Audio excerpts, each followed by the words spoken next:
So I am the most unlikely pastor ever. Didn't grow up in a church background, grew up as a compulsive stutterer.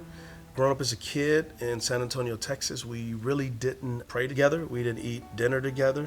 So for me, football was my religion. That gave me an identity, that gave me significance, that gave me mission. That was my way out of the context and environment that I was in. Senior in high school, I became one of the best players in the state of Texas, and I accepted a football scholarship to Brigham Young University, BYU. And God in his sovereign hand was awesome to lead me there. Not only had a great career, but also met a track star named Vicky, and January 15th, 1990 was our first date. And we've been together ever since, been married 24 years now. Neither one of us was churched, and so when I got drafted to the NFL, we thought that that would be the cure to whatever ailed us, but we didn't know that we were actually hurting and sick.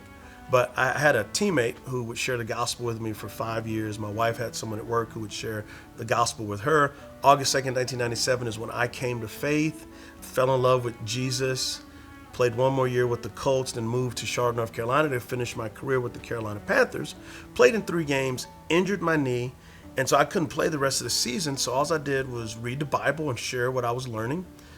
Other Christians would say, well, man, you're an evangelist. I didn't even know what that meant. I thought that was like a skin irritation or something.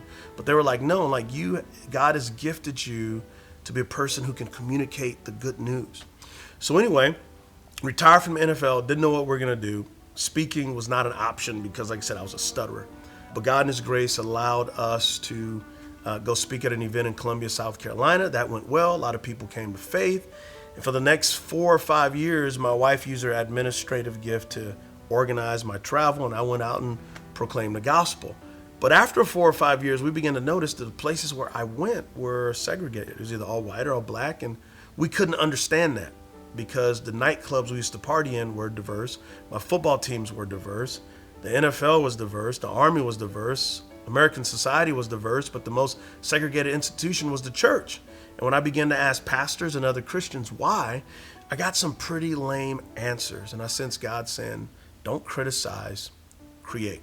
And so on Super Bowl Sunday, which is February 7, 2010, Transformation Church was launched with a handful of people, and 701 folks showed up. Our vision statement was the Great Commandment: love God with all your heart, mind, soul, and strength. Love your neighbors, love yourself. And the Great Commission: go make disciples of all nations, teaching them to obey everything Jesus has commanded, which is love.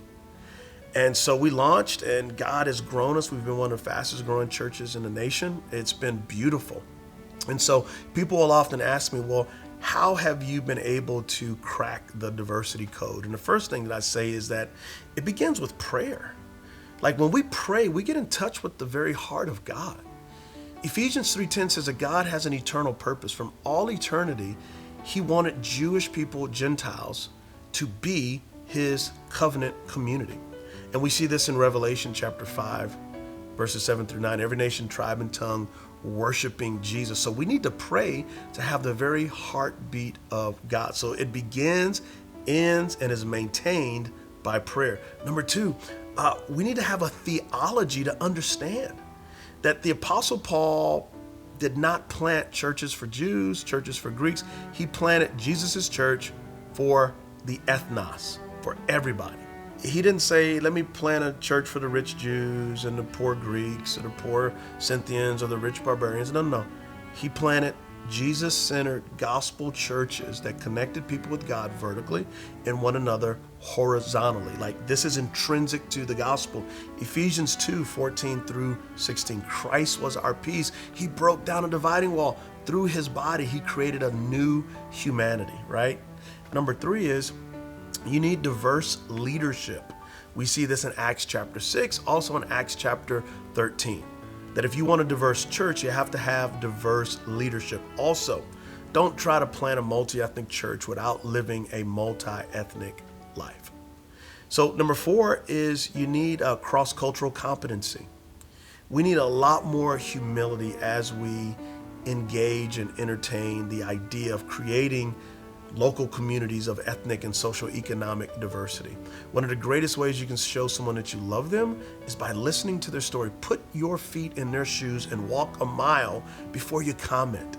in the words of my assistant, Eric Hodge, what if we outgraced one another? That's what the community faith is to be about, to give the grace that God first gave us. And cross-cultural competency is so important to understand the narrative of the other. And what happens is when we understand other people's stories, we'll see we're not that much different, but also in those differences, we become whole and complete. And then lastly, the good news, the life, the death, the resurrection of Jesus, the ascension of Christ, the sending of the Spirit, all the atoning work of Jesus. Individual salvation exists only so God can have a family.